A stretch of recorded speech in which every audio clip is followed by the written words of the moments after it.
Hey guys, tonight we take a deep dive into one of the most bizarre chapters of history. You think your home is your safe haven, right? Well, imagine stepping into a Victorian home. The air smells of fresh wood and new gadgets.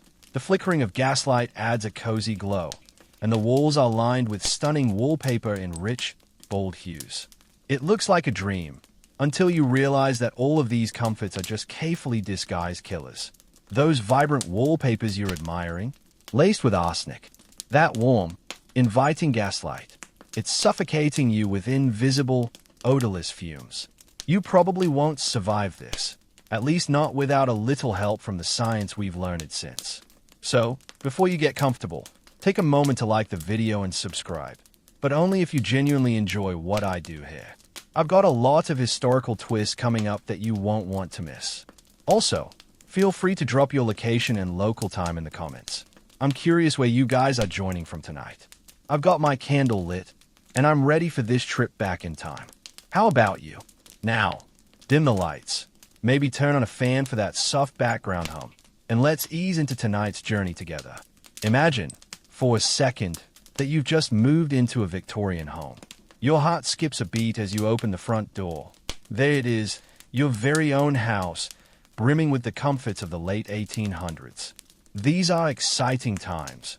A booming middle class, rapid technological advances, and a genuine belief that domestic bliss was within reach for all. The Victorians prided themselves on their homes. These were not just places to eat, sleep, and shelter. They were a reflection of their growing wealth and status. In the second half of the 19th century, urban cities were exploding with new families, and the dream of owning a middle-class home became a reality for millions. In just over 50 years, the middle class grew from 2.5 million people to over 9 million. Imagine the excitement, the sheer optimism that came with new, factory-made products filling the home. If it could be manufactured, it would be bought. New products meant new conveniences, new comforts, and, at least in theory, new ways to make life easier. Let's set the scene. The front door swings open, and the first thing that hits you is the warmth of the house. The stove, a marvel of Victorian engineering, warmed the entire home for the first time in history. There were no longer cold drafts sweeping through your bedroom or the nursery. No, this home was a refuge, a bubble of coziness and safety from the harsh, industrial world outside. The Victorians were heavily influenced by the Great Exhibition of 1851, which showcased the latest gadgets and consumer goods. That exhibition acted as a catalyst, sparking a consumer revolution that made homes into showcases of technological innovation. Suddenly, people couldn't get enough. You could walk into a Victorian home and see the latest manufactured clothing in the bedroom, perhaps a shiny new mirror or velvet chair, and toys in the nursery that were factory-produced and sold in droves. Everywhere you looked, there was something new. And yet, for all the excitement, something wasn't quite right. While these new items made the home more comfortable, more convenient, and more stylish, many of them came with hidden dangers that the Victorians, despite their obsession with progress, were blind to. In fact, most of these innovations weren't just health hazards, they were straight-up killers. Here's where the plot thickens. The Victorians were so focused on filling their homes with the latest gadgets, patterns, and products that they overlooked the serious health implications of some of these objects. This wasn't just a case of bad taste or the odd mistake. Some of these products were literally poisoning families, poisoning them slowly, imperceptibly, and often fatally. Think of it. You're sitting in the parlor, enjoying the warmth and light of your gas lamps. It's the perfect Victorian evening. The wallpaper glows softly, filled with rich colors and intricate patterns that seem to give the room a peaceful, almost magical ambience.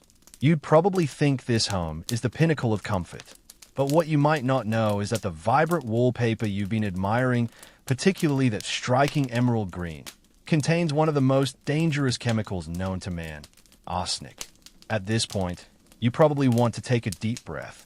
But the reality is that the Victorians had no idea just how deadly these products were. They were completely oblivious to the fact that the chemicals in their homes were silently causing illnesses and deaths. One of the most insidious killers was the wallpaper. Now, this wasn't just any wallpaper. It was wallpaper dyed with brilliant pigments, including a shade called Sheila's Green, which was the height of fashion. The reason it was so popular, it had a brilliant, long-lasting color that didn't fade. But what made it shine was also what made it deadly. It was laced with copper arsenic. Now, at the time, arsenic wasn't seen as a problem. It was just another chemical, another ingredient to produce the dazzling green you could now have in every room of your home. Wallpaper sales skyrocketed during the 1800s, with one report indicating that by 1874, wallpaper sales had shot up from 1 million to 32 million pieces per year. That's an impressive number. But with all that, wallpaper went an unrelenting wave of poison. Some doctors and journalists started noticing a strange spike in illnesses and deaths, many of them mysterious. A 6-month-old child dies after chewing on a piece of emerald green wallpaper. But even if you didn't chew on the wallpaper, you weren't safe. The very air in your home might have been filled with toxic arsenic fumes. As the wallpaper aged, the arsenic was released into the air as a gas. The dust from the wallpaper would settle in the room, creating a deadly cloud of arsenic that everyone in the household, especially children, was breathing in. The symptoms of arsenic poisoning were often mistaken for other illnesses, like cholera, which had been rampant not too long ago. The Victorians, understandably, didn't connect the dots between the green wallpaper and the strange, recurring illnesses in their homes. It's only thanks to modern science that we now understand just how toxic this wallpaper really was. Testing has confirmed that it was loaded with arsenic. But back then, it was a complete mystery. One thing's for sure. The Victorians never suspected the very walls they adorned with beautiful wallpaper were slowly poisoning them. Let's talk about the Age of Innovation. The Victorians were living in a time of technological revolution, a period of rapid advancement where new inventions seemed to be popping up around every corner. Consumerism had become the new heartbeat of the Victorian middle class. The Great Exhibition of 1851 marked a turning point, with technological marvels on display, many of which were poised to change the way people lived forever. If there was a new gadget or product, the Victorians were all over it, and they quickly began filling their homes with the latest advancements. These innovations promised to make life easier, more comfortable, and certainly more stylish. But the problem was, most of them weren't just impractical or poorly designed. Many were outright dangerous. As the middle class expanded, people had more disposable income than ever before, and with it came the desire to decorate their homes in ways that would show off their new wealth. It wasn't just about practicality anymore, it was about status. The Victorians filled their homes with items designed to communicate that they were at the height of social standing. Whether it was fancy new furniture, factory-made clothing, or the latest in technological gadgets. It was the golden age of consumerism. But in all their enthusiasm to embrace modern comforts, the Victorians overlooked one crucial detail. Not everything in their homes was as safe as they thought it was. The Victorians were especially proud of their new appliances. Imagine walking into a Victorian home in the late 1800s, the stove glowing with warmth, the lamps casting a soft, inviting glow, the walls lined with the finest wallpapers. It seemed like the perfect home. The advent of stoves that could heat an entire home was a game changer. In an era where fireplaces were the norm, having an entire house warmed by one device was revolutionary. But it wasn't just warmth they were after. They wanted all the comforts of modern life, whether it was in the kitchen, the bedroom, or the drawing room. Let's start with the most visible change, gas lighting. For the first time in history, the Victorians could have bright, even lighting throughout their homes. Gas lamps, flickering softly in the background, brought a sense of luxury and warmth to any room. The ability to light entire rooms at once was revolutionary. It didn't just mean more light, it meant more comfort. No longer did families need to crowd around a single candle or oil lamp. Gas lighting promised to make the home feel like an eternal sunset, soft and glowing. But there was a huge catch. Gas was dangerous. It was a killer. Now, gas wasn't a new technology. It had been used in industrial settings for some time. But bringing it into homes without understanding the full extent of its dangers, that was a recipe for disaster. Gas was odorless and colorless. which meant it could leak into the house without anyone even noticing. You could be sitting in a beautifully lit room, thinking you're enjoying the height of comfort, but the truth is that you could be suffocating slowly without realizing it. This was particularly dangerous because of how gas lighting systems were installed. The gas was piped into homes, and the gas lamps could be adjusted by turning a knob, giving the Victorians more control over how much light they had. It was, on the surface, a brilliant invention. But gas lines were notoriously poorly installed. Leaks were common, and the result was that many Victorian homes were filled with invisible gas. Gas that was, of course, highly toxic. The thing is, people didn't know this back then. Imagine walking into a room, feeling the warmth and brightness of the gaslight, and having no idea that you were inhaling fumes that could slowly poison you. In fact, many deaths were later attributed to asphyxiation by gas poisoning, though the cause was unknown to the Victorians at the time. Historians still debate how many deaths can actually be traced to these gas leaks, and it's difficult to pin down exact numbers. But one thing is clear.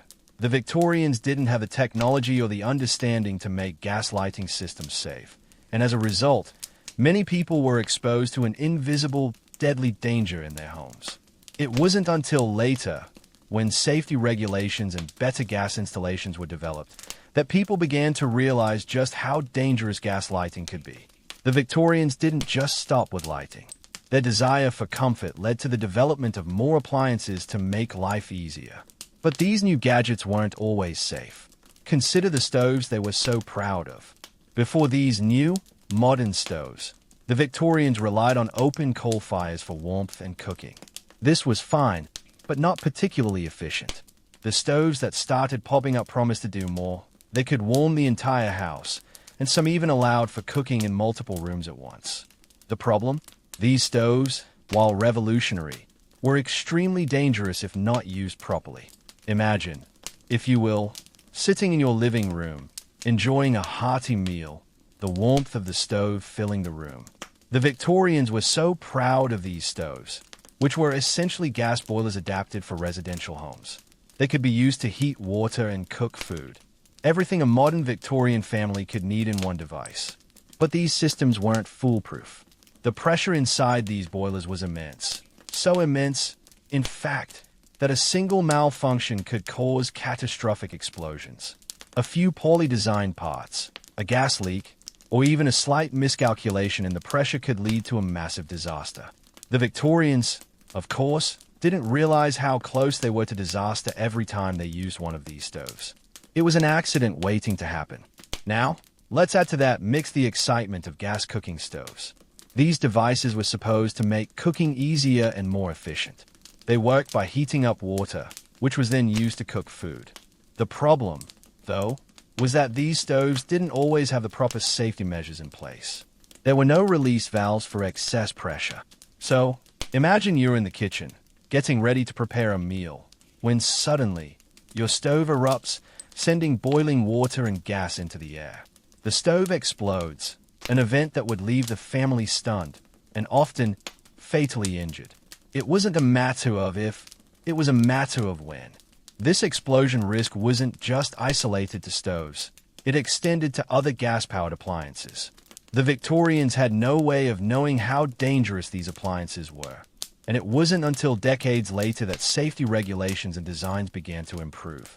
The Victorians didn't realize that, by filling their homes with these modern conveniences, they were also filling them with hidden killers.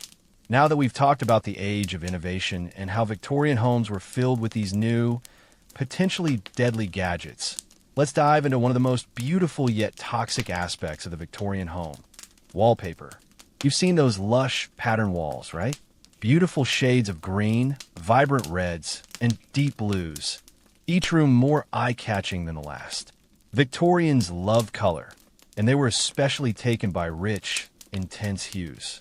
These walls were filled with character, making their homes feel both cozy and stylish. But here's the thing. Under the surface of these stunning patterns, something far more sinister was lurking. The Victorians had a major obsession with wallpaper. It wasn't just an accessory for the home. It was a symbol of wealth and status. The more extravagant the wallpaper, the better. But it wasn't just the design that made wallpaper so desirable. It was also the introduction of gas lighting that allowed ordinary people to enjoy deep, vibrant colors on their walls. Before gas lighting, the dim light from candles or oil lamps meant that these dark colors would fade into obscurity. But gas lighting changed all that. Suddenly, there was enough light to showcase the richness of color in every room. And the Victorians took full advantage of this. They went wild with color, and wallpaper became one of the most important elements of home decoration. But what many of them didn't realize was that in their quest for the perfect, colorful home, they had invited a dangerous guest into their house: arsenic. If you think of wallpaper today, you probably picture something benign, just part of the decoration. But in the Victorian era, this wallpaper was often dyed using copper arsenic. And it wasn't just a small amount. Arsenic was used in large quantities to create the rich, vivid green colors that were so fashionable at the time. The pigment that created this iconic emerald green was called Scheele's green, named after the Swedish chemist who first synthesized it in 1775. The problem? This pigment, while stunning, was highly toxic.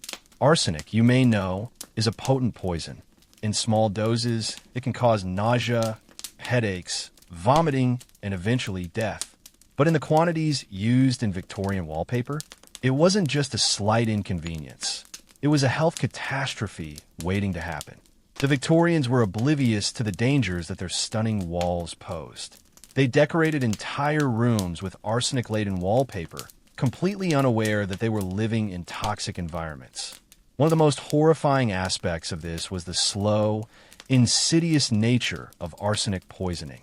People didn't realize they were being poisoned until it was too late. The symptoms were often vague and could easily be mistaken for other illnesses, like cholera, which had been a major health concern in Britain at the time. Victorians suffered from symptoms such as sore throats, swollen glands, and difficulty swallowing, all signs of arsenic poisoning. These symptoms often came and went, which meant that many people were unaware of the cause. It wasn't until years later that doctors began to suspect a connection between these mysterious illnesses and the brightly colored wallpapers decorating Victorian homes. As the use of this arsenic-based pigment grew in popularity, so did reports of strange deaths and illnesses. One particularly shocking case involved a 6-month-old child who died after chewing on a piece of emerald green wallpaper. While this was a tragic and extreme case, it highlighted the very real risks of living with arsenic-laced wallpaper. But even if you didn't chew the wallpaper, you still weren't safe. Fumes from the arsenic would leak into the air over time, contaminating the room. The wallpaper could also release arsenic dust into the environment, which would settle on furniture, clothing, and even food. In fact, the danger wasn't limited to just the people who lived in these homes.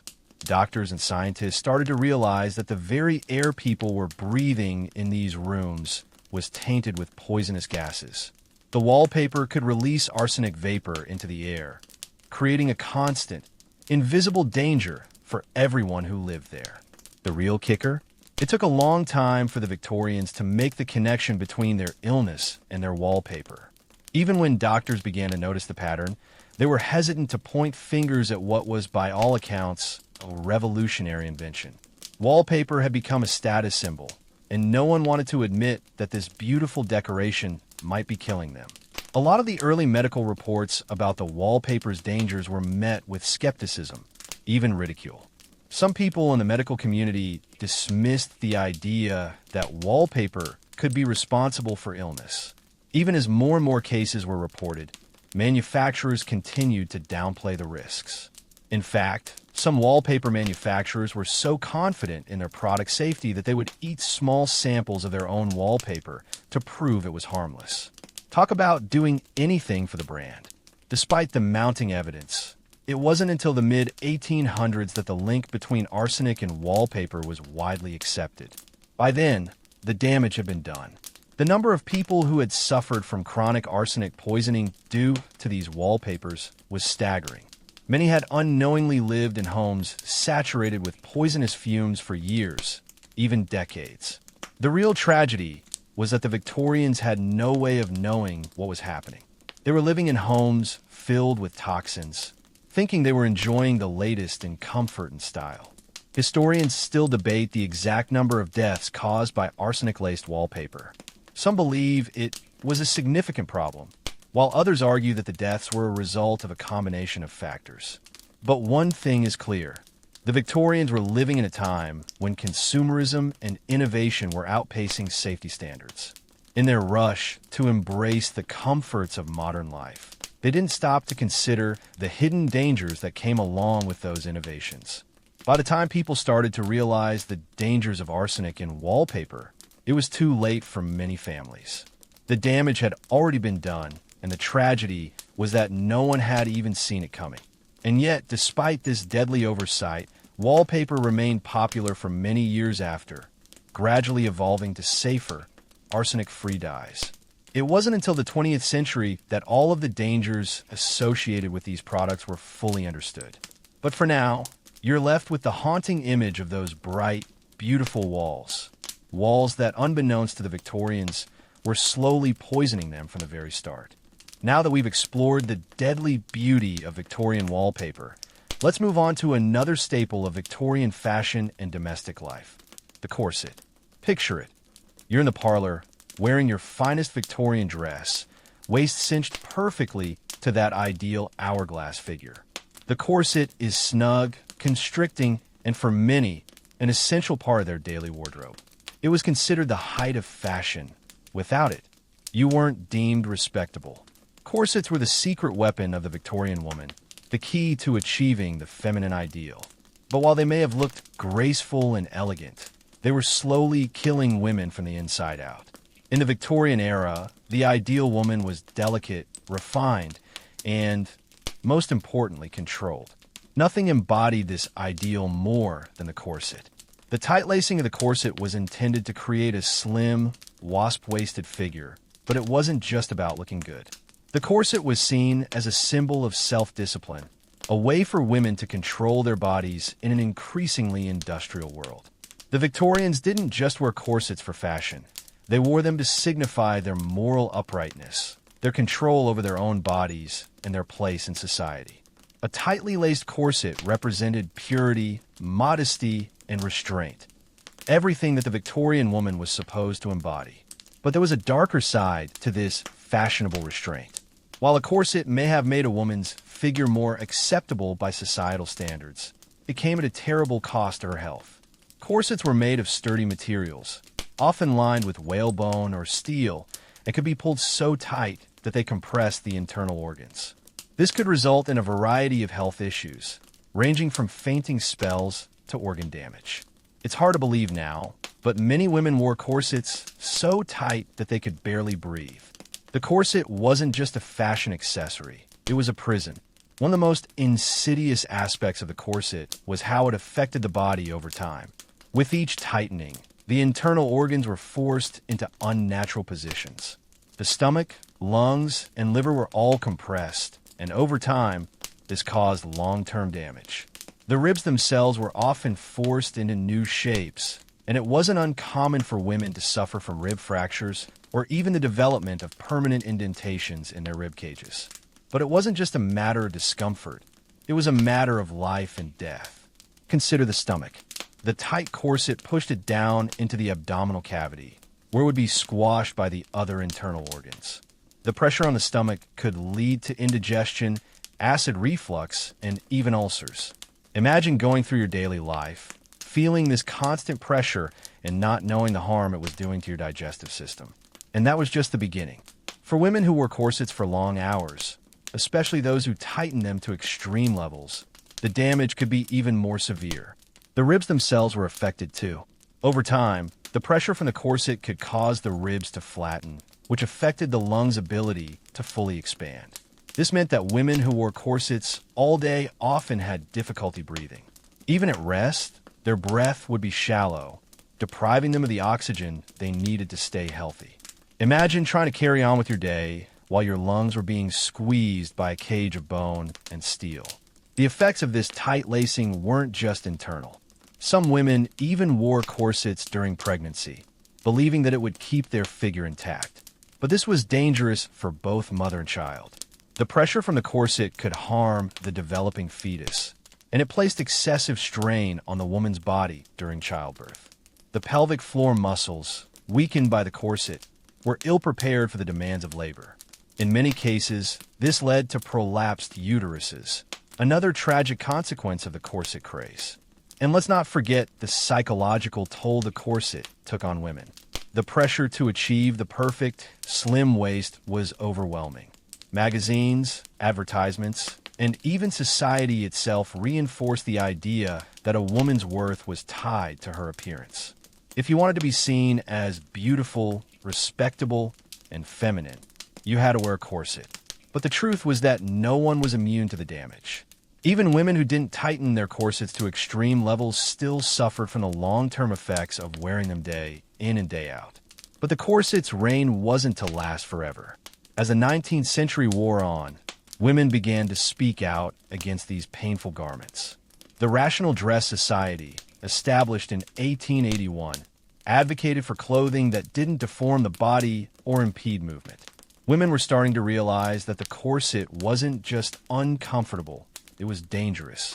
The campaign against the corset was part of a broader movement for women's rights, as the demand for greater freedom and equality spilled into every aspect of society, including fashion.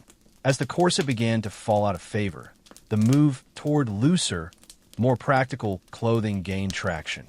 However, the legacy of the corset lived on, influencing the fashion industry for decades to come. The desire to have a tiny waist and perfect figure never truly disappeared. In fact, the pursuit of an idealized female form still haunts us today. We may no longer wear corsets, but the obsession with thinness and body image remains. But let's take a step back.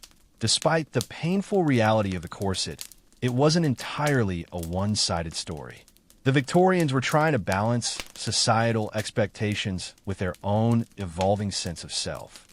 They were walking a fine line between conformity and rebellion, between progress and harm. In a way, the corset encapsulates the complexities of the Victorian era itself, a time of stunning innovation, but also one where the pursuit of beauty and perfection came at an unbearable price. Today, we look back at the corset as a relic of a bygone era, a symbol of the extreme measures women once took to conform to societal standards. But the pain and harm it caused can't be dismissed as mere historical curiosity. It's a reminder of how far we've come, and how far we still have to go in accepting ourselves and each other, flaws and all. Now that we've seen the dangerous effects of corsets, let's step into a different realm of innovation. The world of gaslighting. You walk into a Victorian home, and there it is, the soft glow of gas lamps illuminating every room. It feels comforting, right? These lamps brought a sense of warmth and security to homes that were previously dim and dreary. But there's a dark secret lurking in this newfound brilliance. Gaslighting wasn't just a convenient way to light a room. It was, in fact, a silent killer. At the time, gaslighting was considered one of the greatest achievements of the industrial era. For the first time, homes could be brightly lit without the need for candles or oil lamps. Gas lights were brighter, more efficient, and could be spread throughout the entire home. Imagine not needing to gather around a single light source anymore. No more huddling by a flickering candle. No more worry about the smell of burning oil. Gaslighting seemed like the perfect solution for Victorian households. But the comfort of a well-lit home came at a high cost, because gas wasn't just used for light. It was incredibly dangerous.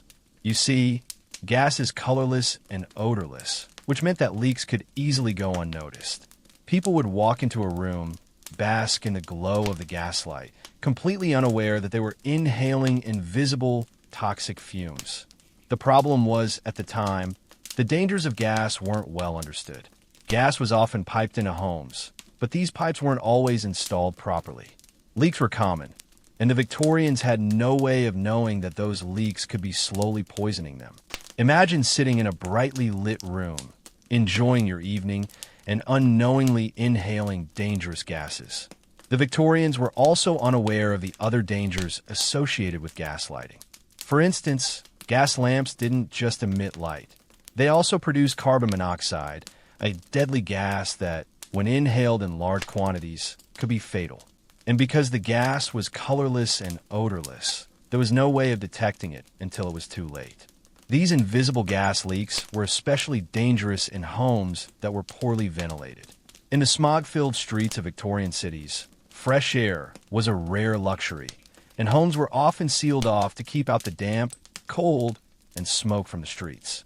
This lack of ventilation made it even more likely for gas to accumulate in the home, posing an invisible but very real danger. Even though the Victorians thought they were enhancing their comfort with gas lighting, they were actually exposing themselves to the risk of poisoning and suffocation. There were also many accidents involving gas lamps that further fueled the dangers associated with this seemingly harmless innovation. Gas lamps were often improperly handled, leading to fires and explosions. The Victorians had yet to understand how volatile gas could be when mishandled. A spark, a leak, or a simple malfunction could turn a comfortable home into a deadly disaster. Historians still argue about how many deaths can be attributed to gas poisoning and accidents, but one thing is clear. The Victorians had no real understanding of the risks they were taking by using gas in their homes. Many households were unknowingly filling their rooms with a slow, suffocating poison, and gas leaks became a common cause of death in Victorian cities. Even as gas lighting became more widespread and popular, the dangers remained largely hidden from the public eye. What makes the story of gas lighting even more tragic is the fact that, in hindsight, it could have been avoided. With the benefit of modern science, we now understand that gas leaks are deadly, and we've developed systems to detect and prevent them. But in the Victorian era, people had no such knowledge. Gas lighting, despite being hailed as a modern marvel, was a ticking time bomb in many homes. And the danger didn't just stop with lighting. Gas was also used in many household appliances, including stoves and heating systems. Much like with gas lighting, these appliances were seen as revolutionary, but they were also a major source of risk. Gas stoves, in particular, were notorious for leaking gas into the home. These stoves were poorly designed and lacked the safety features we take for granted today. The pressure inside these systems was often dangerously high, and without proper safety mechanisms in place, it wasn't uncommon for gas to leak, accumulate, and even explode. Imagine preparing a meal in your kitchen, blissfully unaware that the gas stove is leaking. The Victorians had no way of detecting this danger. If the stove malfunctioned, the consequences could be catastrophic. Gas explosions were common in Victorian homes, and many lives were lost due to faulty installations and inadequate safety measures. The Victorians were so eager to embrace these new technologies that they didn't stop to consider the risks involved. By the time people started to realize the dangers of gas lighting and gas appliances, it was too late. Accidents had already claimed many lives, and the public's trust in these innovations had been shattered. The Victorians had jumped headfirst into the future without fully understanding the potential consequences, and in doing so, they unknowingly filled their homes with invisible, silent killers. Even as gas technology continued to advance, it wasn't until the early 20th century that serious safety regulations were put in place. These regulations were the result of years of tragedy, accidents, and growing public awareness of the dangers of gas.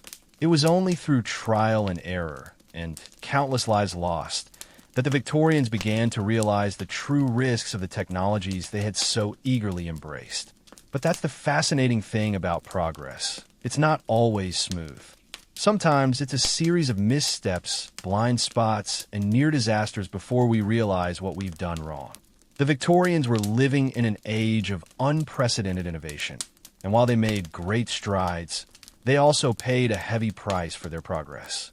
Gas lighting, stoves, and other gas-powered appliances were part of a broader trend of technological optimism, where people believed that science and invention could solve all their problems.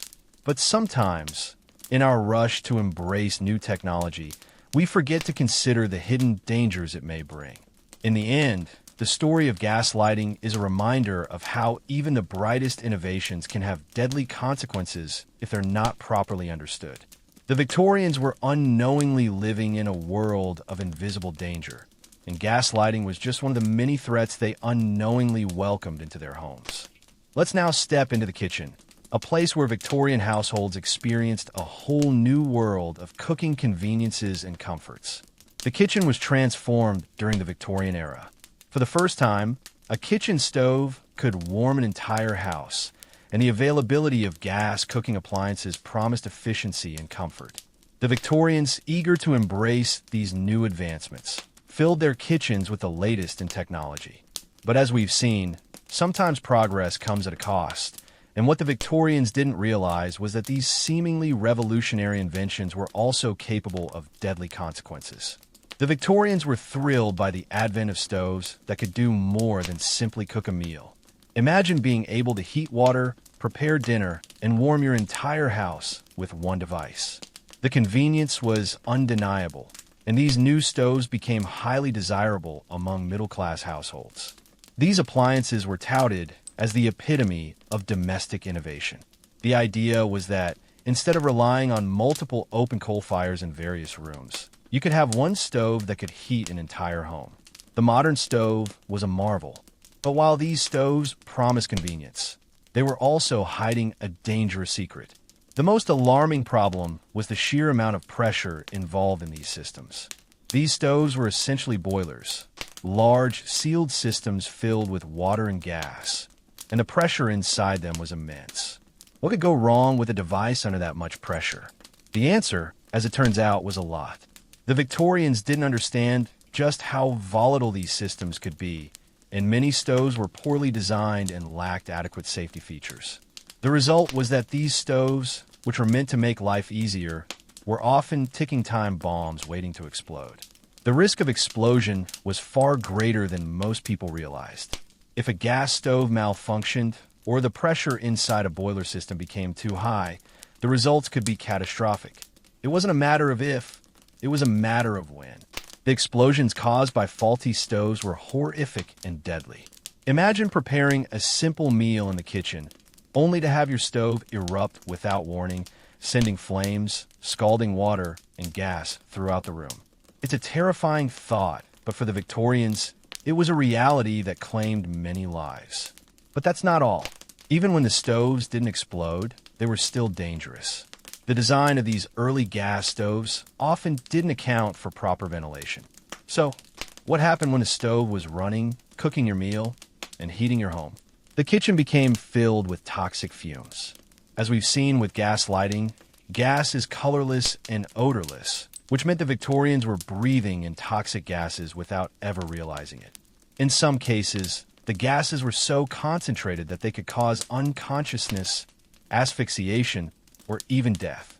It's incredible to think that while these stoves were touted as the height of domestic innovation, they were also silent killers. They were placed at the heart of the home, where families gathered for meals and warmth, unaware that these seemingly harmless objects were slowly poisoning them. The Victorians had no idea that the very appliances they embraced to make their lives more comfortable could be putting them at risk.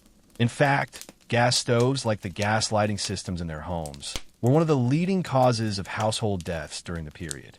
We've already talked about the dangers of gas appliances, but the kitchen stove was particularly treacherous.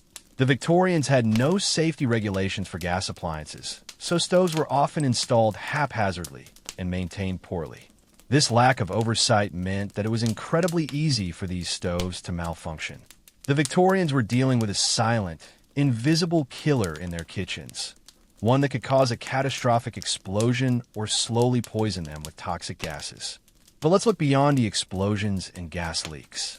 Even when the stove worked as intended, it still posed risks. One of the features of many Victorian stoves was the sealed system that was designed to provide heat to the entire house. While this was a major improvement over open coal fires, it created an entirely new set of dangers. The water inside the stove had to be heated to high temperatures to produce enough heat, which meant that the stoves were under extreme pressure. And without the proper safety valves to release that pressure, the risk of the stove overheating and exploding was high. These stoves were essentially boilers in disguise, and if anything went wrong, the results were deadly. Victorians were not only dealing with the dangers of poorly designed stoves, they were also confronted with the risk of poisoning from other household appliances. The gas cookers were dangerous in their own right, but many early kitchen gadgets designed to make cooking more efficient were similarly unsafe. Whether it was poorly designed kettles, steamers, or boilers, the Victorians were living in a time of kitchen innovation, one that came with risks they could never have imagined. The very tools they used to prepare their food could just as easily endanger their lives. As we've seen, the Victorians were living in a time of great progress, but they also paid a heavy price for that progress. Each new invention, each new convenience, came with hidden dangers that were often overlooked or misunderstood. The gas stoves, with their promise of comfort and efficiency, were a perfect example of how innovation can sometimes come at the cost of safety. These stoves, like the gas lighting and wallpaper, were a symbol of Victorian domestic life. But they were also silent killers, lurking in the background, ready to strike at any moment. The kitchen was supposed to be the heart of the home, a place where families gathered to cook, eat, and share moments together. But for the Victorians, it was often a place of hidden danger. Whether it was the risk of explosions, toxic fumes, or long-term health damage, the very appliances that were meant to make life easier were also putting their lives at risk. The Victorians' desire for modern convenience, for comfort and warmth, was blinding them to the deadly consequences of the new technologies they embraced. It wasn't until many years later, after numerous accidents and growing public awareness, that safety regulations began to be implemented. But by then, the damage had been done. The Victorians paid a heavy price for their enthusiasm to adopt new technologies, and many lives were lost in the process. Today, we look back on those times with the benefit of modern knowledge and technology, but it serves as a sobering reminder of the risks of progress. Now, let's turn our attention to the nursery, the place where Victorian children should have been safe, playing with their brightly colored toys and surrounded by comforting warmth. But if you thought the nursery was immune to the dangers of the Victorian home, think again. The new consumer culture that had taken over Victorian society didn't just cater to adults. It was equally obsessed with providing for children. The Victorians, in their desire to give their children the best, created a new market for toys and products designed specifically for the little ones. But these seemingly innocent toys, meant to brighten a child's life, were filled with deadly dangers. Yes, you guessed it, Led. Before we go any further, let's set the stage. The Victorian era was a time of massive social change, and one of the most significant shifts was the changing attitude toward children. No longer were children considered miniature adults, expected to work in factories or do adult chores. The idea of childhood as a precious, innocent time began to take hold, and with it came a boom in child-specific products. Toys, clothing, furniture, and even food were marketed specifically to children. And, as was common at the time, these products were often made with whatever materials were most readily available and cost-effective. Lead was a widely used material during the Victorian period because it was cheap, durable, and easy to work with. It was found in everything from paint to pipes, and its use in children's toys and household goods was incredibly common. In fact, many of the bright, vibrant colors used in Victorian toys, especially those that were painted or glazed, were made with lead-based paints. Lead wasn't just in toys, it was also in the furniture, the cribs, and even the walls of the nursery. The problem? Lead is incredibly toxic. The Victorians, however, had no idea. Lead poisoning was something that had been known for centuries. But at the time, people didn't understand how deadly even small amounts of lead could be. For children, especially, lead was a silent killer. Because children tend to put things in their mouths, they were particularly vulnerable to lead poisoning from toys and other household items that were painted with lead-based paints. Imagine a Victorian child in the nursery, playing with a brightly colored toy soldier or a porcelain doll. The toy is fun and engaging, the colors bright and cheerful. But hidden beneath that cheerful exterior is a dangerous secret. The toy is coated in lead-based paint. Children are more likely to chew on toys, lick their hands, or put objects in their mouths, making them far more susceptible to the dangers of lead poisoning. Over time, lead would accumulate in the child's system, leading to severe health issues. Lead poisoning in children manifests in a variety of ways, including developmental delays, behavioral problems, and physical symptoms like stomach pain, fatigue, and headaches. But the most tragic part of this story is that lead poisoning was often mistaken for something else, perhaps a mild illness, perhaps even a temperamental child. The symptoms were so subtle and vague that it was incredibly difficult to diagnose at the time. Many children likely suffered from lead poisoning without anyone knowing the true cause. The effects of lead poisoning were devastating, and unfortunately, they weren't just limited to toys. Lead-based paints were everywhere in the Victorian home. They were used on wooden furniture, on the walls, and in decorative items. Even something as simple as a child's chair could be painted with lead-based paint, and it didn't take long for lead dust to settle around the house. This meant that children were not only at risk from their toys, but also from the environment they lived in. The paint on the walls would chip and flake off, leaving a toxic dust in the air. As children crawled or played on the floor, they would unknowingly ingest the lead particles, which would then be absorbed into their bodies. But the real tragedy is that the dangers of lead poisoning were largely ignored until it was too late.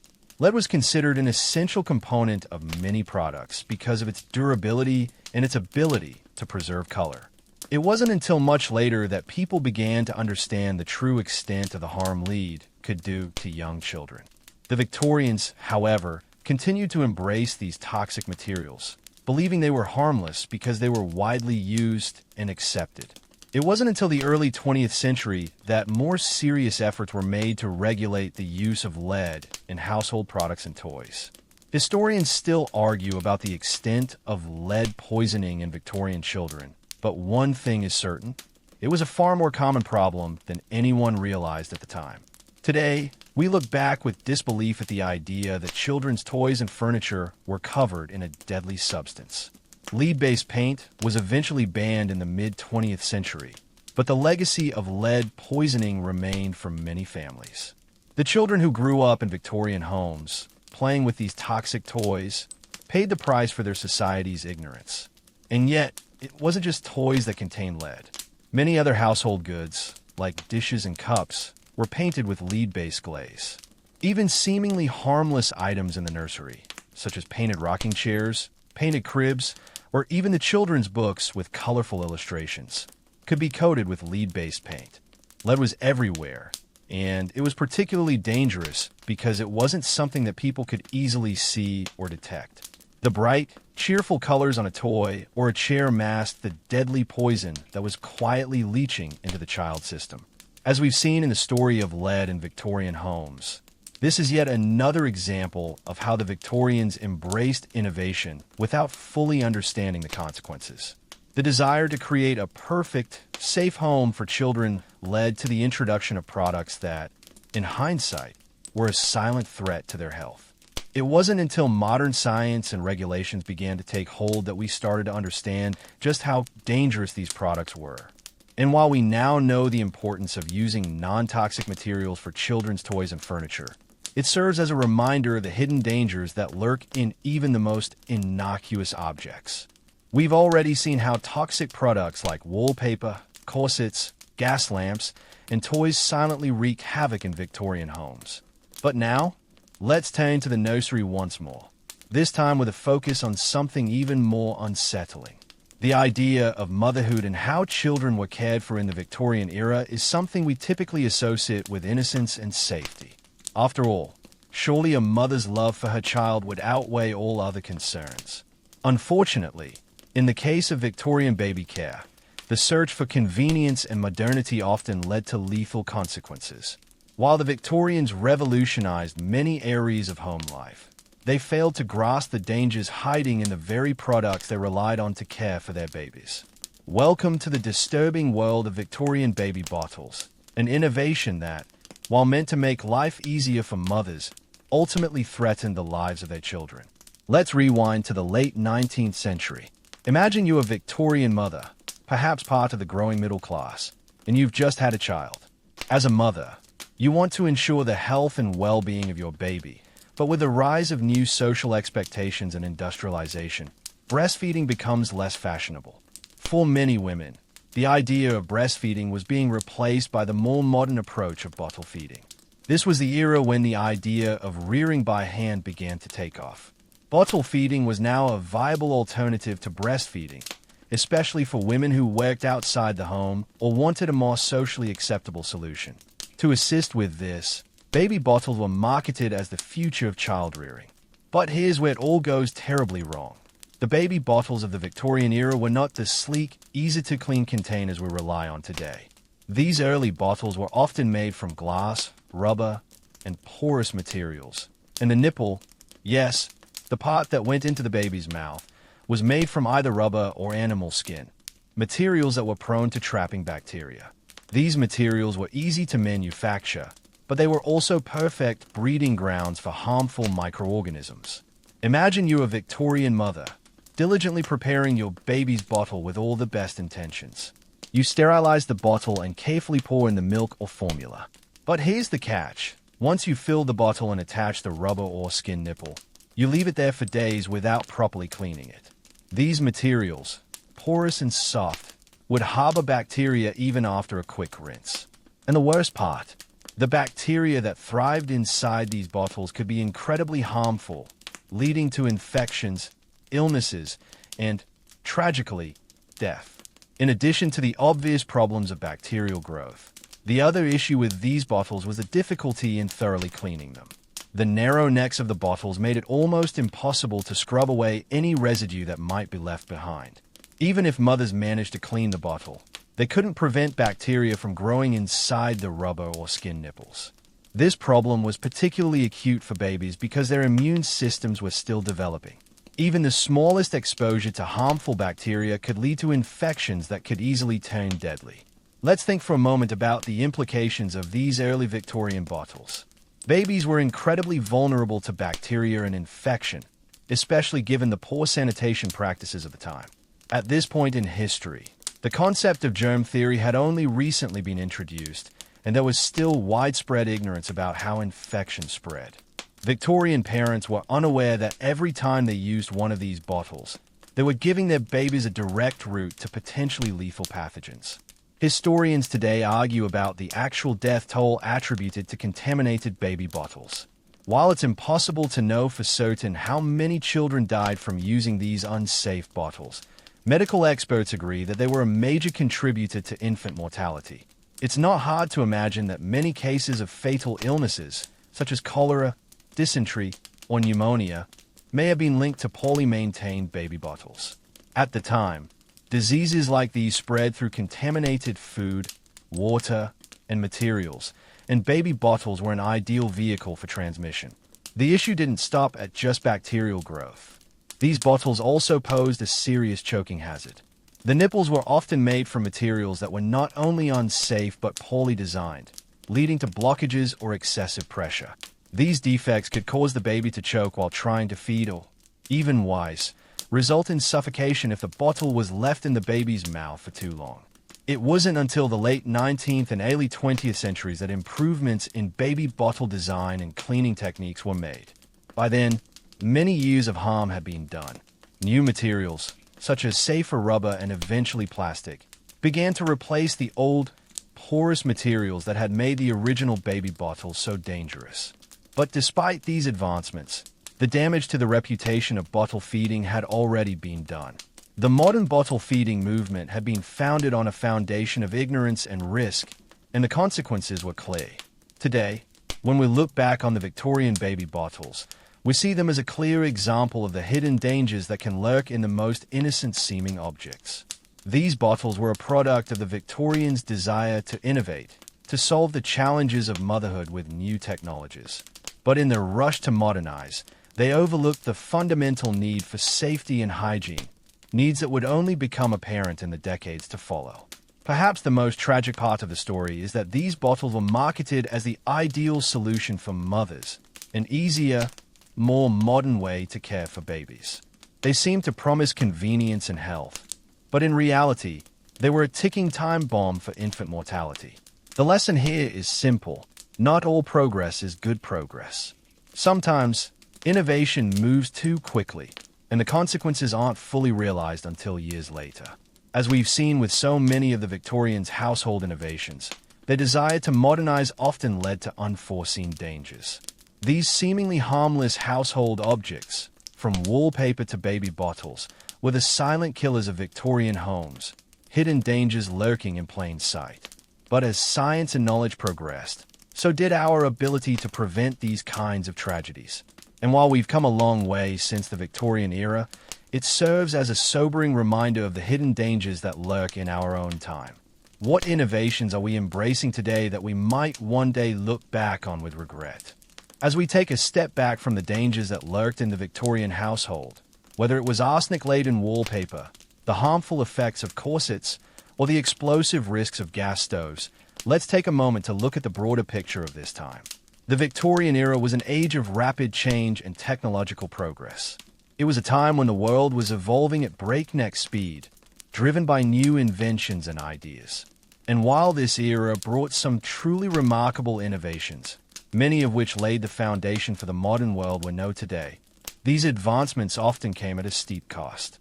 The Victorians were in many ways pioneers of modern consumer culture. The 19th century witnessed the rise of a new middle class, eager to show off its newfound wealth through material possessions. A home was no longer just a place to live. It was a symbol of status, a reflection of one's place in an increasingly industrialized society. People filled their homes with the latest gadgets, furniture, and conveniences, many of which were products of the Industrial Revolution. These items promised comfort and convenience, and the Victorians were eager to embrace them, hoping to improve their quality of life. But what they didn't realize, what they couldn't have known at the time, was that these very products were often the ones that would harm them. The wallpaper that brightened their rooms, it was laced with arsenic. The gas stoves that warmed their homes, they were ticking time bombs. The corsets that created the perfect feminine silhouette, they were crushing their organs. And the toys they bought for their children, many were painted with lead, a toxic substance that would poison them over time. In their rush to embrace progress, the Victorians had unknowingly opened the door to hidden killers. The desire for innovation and modernization was a central part of Victorian life, but it also came with blind spots.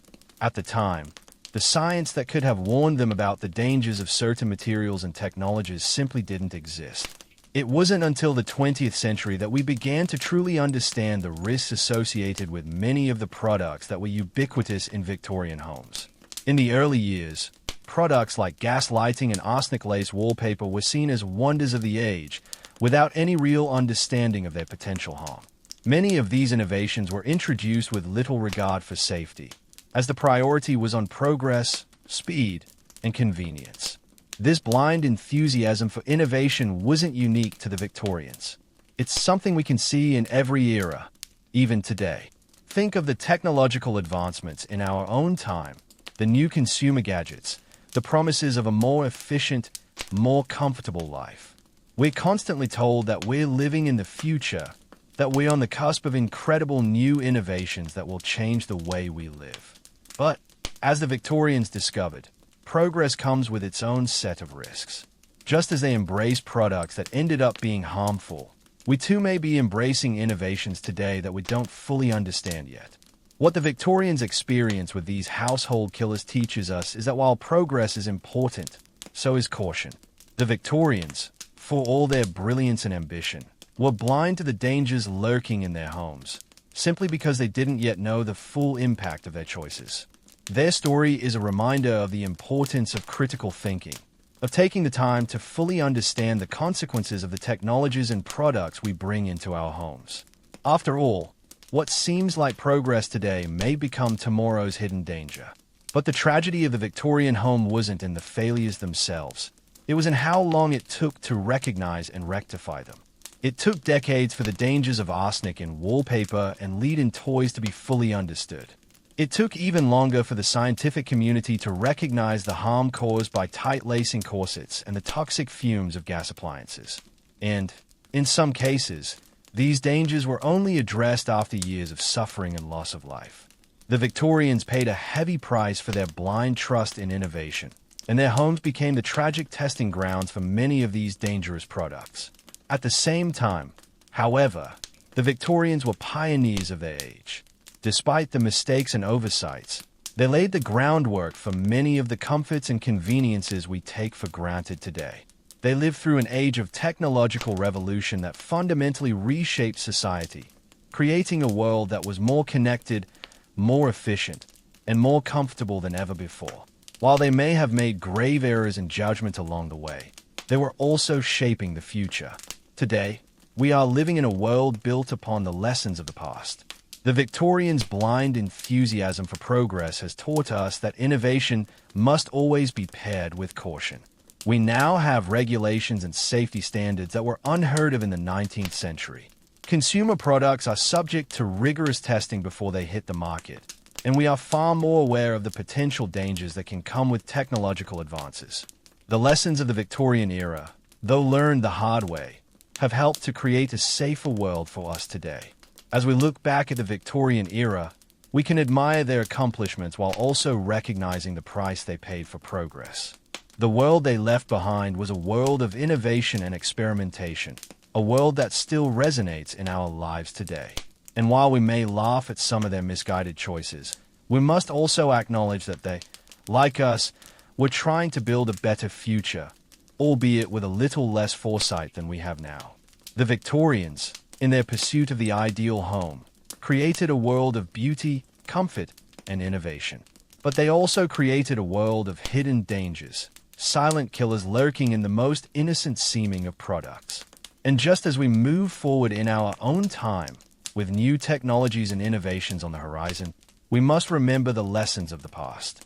Progress is a beautiful thing, but it must be tempered with care, with reflection, and with an understanding of the consequences that sometimes lie hidden beneath the surface.